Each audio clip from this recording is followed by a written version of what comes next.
de mes personnages féminins préférés. J'ai déjà fait une vidéo sur le sujet qui parlait des héroïnes malgré elles. Et cette fois, je vais vous parler des personnages que j'aime beaucoup parce qu'elles sont très intelligentes, très déterminées. Donc des héroïnes qui, pour le coup, en sont vraiment, qui ont envie d'atteindre leur but.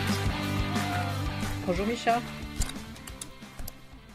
Les chats, c'est adorable, mais c'est pas pratique. Lambs. They were screaming. Je vais commencer par une franchise que j'aime beaucoup, qui est un peu particulière, donc qui conviendra pas à tout le monde parce que c'est du genre thriller, policier, horreur, et qui se décline sur plusieurs médias, c'est la série Hannibal. Dans les livres, et même dans le film Le Silence des Agneaux, j'aime beaucoup Clarice Starling, qui a un destin assez tragique, puisque tout le Silence des Agneaux tourne autour de la perte de l'innocence, la perte des illusions. Elle pensait que la justice existait, elle travaille au FBI parce qu'elle veut servir la justice. Elle est dans un monde qui est biaisé, qui n'est pas juste, qui est inéquitable.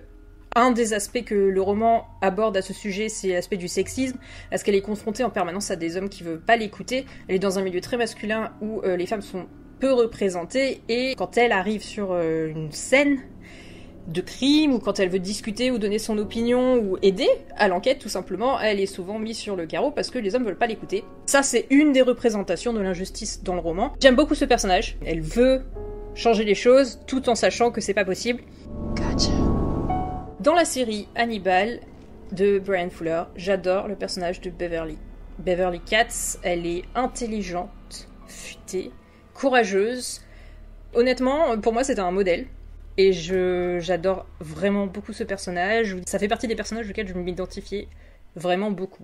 Je vous recommande la série, au moins la saison 1 et 2. La saison 3, il faudra que j'en parle, il faudra que je la revoie aussi parce que je l'ai vue qu'une fois contrairement aux autres. Il faudra que je fasse en fait tout un critique plus sur la franchise Hannibal en général. Je sais pas si ça vous intéresse, à la limite vous me le dites. Moi je pourrais en parler pendant des heures. Ce que j'aime bien dans Moulin, c'est qu'elle se pose des questions, elle se dit « Je suis une femme, mais mon identité personnelle ne correspond pas à ce qu'on attend d'une femme. Et en plus, ça peut faire du mal à ma famille. » Et elle se dit « Puisque mon identité ne correspond pas à ce qu'on attend de moi, je vais quand même essayer de trouver un moyen d'aider ma famille. » C'est pas du tout dans un but de rébellion, c'est justement au contraire dans un but de trouver à sa manière sa place dans la société, qu'elle part à la guerre dans le but de sauver son père aussi, accessoirement. Donc je trouvais ça vraiment très beau comme message. Éventuellement, elle peut se marier avec un homme qui non seulement la connaît vraiment, parce qu'ils sont parlé, ils sont devenus amis, ils se font confiance, ils se respectent. Elle peut, si elle veut, choisir cette voie, mais elle n'est pas obligée. Le film nous laisse la porte ouverte, on a le droit de choisir, elle a le droit de choisir, et j'ai trouvé que c'était fantastique comme message, parce que pour le coup, elle a fait ce qu'elle voulait, c'est-à-dire trouver sa place, faire honneur à sa famille, et en plus, elle s'est trouvée des amis, elle a montré aux hommes qui autour d'elle la respectaient pas parce que c'était une femme qu'elle avait des compétences, qu'elle pouvait être digne de respect. Et potentiellement, si elle en a envie, elle peut même adhérer au code de genre, c'est-à-dire épouser un homme, qu'elle n'arrivait pas à remplir au début du film. Donc elle a agrandi ses horizons et enrichi sa vie. Et je trouve que c'est beaucoup plus intéressant un film comme ça qu'un film qui dit « Voici ton but, sur le chemin tu vas trouver un homme, tu vas l'épouser et c'est ça qui va te permettre de remplir ton but. » Je dis pas que c'est une histoire qu'il faut jamais avoir, je dis juste que le faire tout le temps, c'est ennuyeux. Tous les personnages féminins sont vraiment très très sympas. On a des protagonistes très variés. Par exemple, Katara, c'est un peu la mère poule qui n'est pas toujours très drôle, mais qui est responsable. On a Toph qui, pour le coup, est un peu casse-cou. Elle est assez manipulatrice et menteuse. Et en même temps, elle est drôle et elle a beaucoup de force intérieure.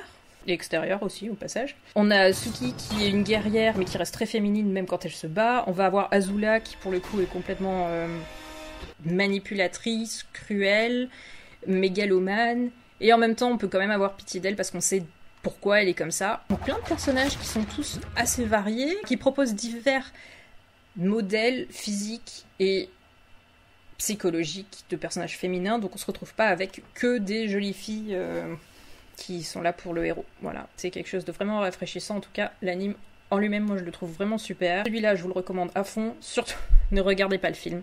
Il y a un film qui a été fait et c'est une adaptation catastrophique parce qu'il ne reprend absolument pas tous les thèmes et les messages qui sont au centre même de l'animé. Donc c'est très difficile de raccourcir un film, une longue série animée qui prend le temps de développer tous ces points dans chaque épisode.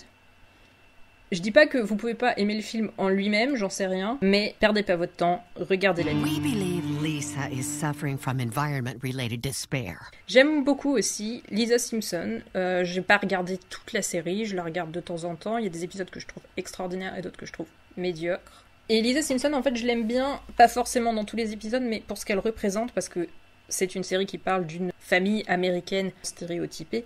Et Lisa représente l'espoir d'un meilleur avenir. Elle représente un peu ce qu'on pourrait être, ce qu'on devrait être. Je pense que c'est ce que la série voudrait en faire. C'est une personne positive, intelligente, qui se pose des questions, qui essaie d'améliorer les situations, qui veut aider les autres et qui se retrouve parfois confrontée à l'inertie des gens autour d'elle.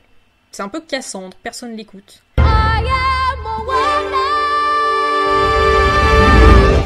Un autre personnage qui m'a beaucoup plu aussi dans cette veine-là, c'est Moana. J'adore cette héroïne parce que, pareil, c'est un film qui est un peu différent des Disney Pixar d'avant. Là, pour le coup, on n'a même pas d'histoire d'amour.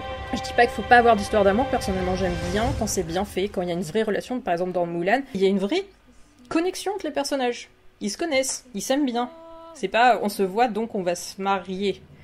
Que je trouve insupportable parce qu'il n'y a pas d'écriture du personnage. On n'a pas de développement du personnage, on n'a rien du tout. C'est zéro. Pour moi, c'est pas de la bonne écriture. Dans Moana, on a une fille qui aimerait voyager, qui se rend compte que ça fait partie de l'identité de ses ancêtres, mais qui l'ont oublié, qui veut sauver son peuple, et qui, au début, se pense élue pour le faire. Quand elle se rend compte qu'elle n'est pas élue, et qu'elle baisse les bras, après elle décide, tant pis, même si je suis pas faite pour le faire, je vais quand même essayer. C'est ça, pour moi, qui fait le moment fort du film. Et pour moi, c'est ça qui est vraiment important, c'est à ce moment-là qu'elle se définit en tant qu'héroïne. Avant, c'était une protagoniste, c'est-à-dire c'est elle qui fait bouger l'action.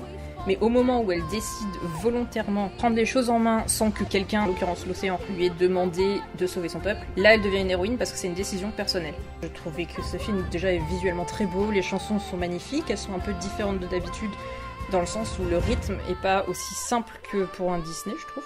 Bref, j'ai vraiment beaucoup aimé ce film. So you know who I am and you still want to challenge me. Bad decision.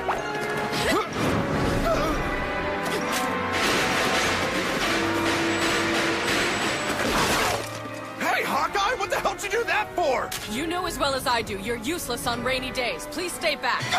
Le lieutenant Hawkeye dans FMA. Là, pareil, en fait, je les aime un peu tous dans cette série. Mais bon, elle a une petite place privilégiée dans mon cœur. Devenue militaire, pas parce qu'elle avait envie d'être militaire, mais parce qu'elle a envie de protéger quelqu'un. Moi, j'aime beaucoup les personnages qui veulent en protéger d'autres. Je pense que c'est une romance, c'est pas forcément codé comme ça, donc on n'est pas obligé de le voir de cette manière-là. Du coup, elle a décidé de le soutenir dans son projet. Ça, c'est pas juste parce qu'elle l'aime bien, c'est aussi parce qu'elle croit en ses idéaux et elle pense que lui peut apporter un changement. Et du coup, elle a plus ou moins sacrifié sa vie en faisant des choses qu'elle avait pas envie de faire, comme par exemple entrer dans l'armée, dans le but de changer le monde.